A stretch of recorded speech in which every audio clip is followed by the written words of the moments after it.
आज आपण मसूर डाळ तडका आणि जीरा राईस करणार. 1 वाटी मसूर डाळ घेतलेली आहे. 1.5 तास मी भिजू टाकलेली होती.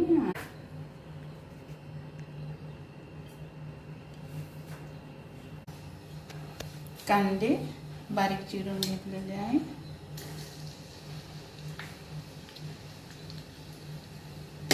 मसूरची डाळ पाण्यात भिजू टाकल्यामुळे ती चांगली भिजलेली आहे. तिला उकळायला ठेवण्याची काही आवश्यकता नाही आहे.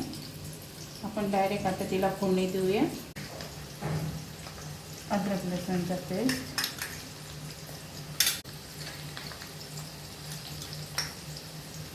धने पावडर,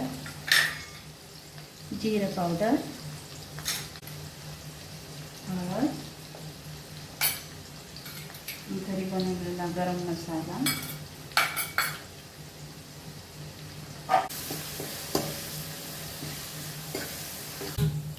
राईससाठी गरम पाणी करून ठेवू आपण.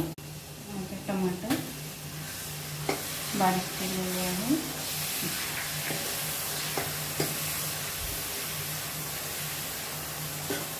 तेजपत्ता,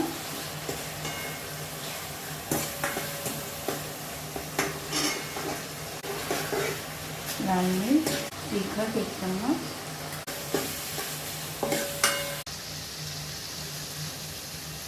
तांदूळ आहे ते स्वच्छ धुवून घेतलेले होते.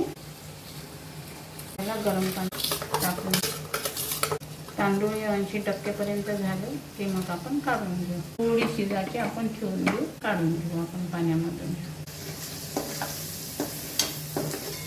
त्यात सांबार टाकते आणि मसूरची डाळ.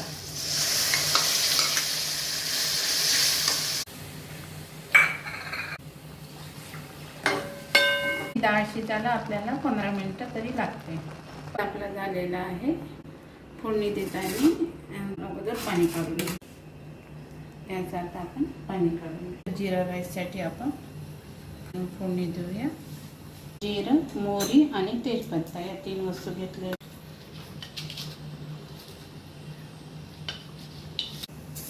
मीठ,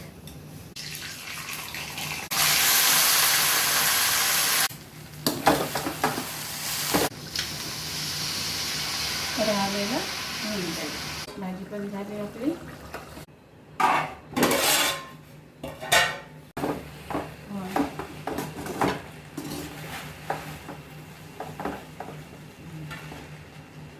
जीरा राईस पण आपला झालेला आहे. 5 मिनिटासाठी याला असं सोडून देऊया.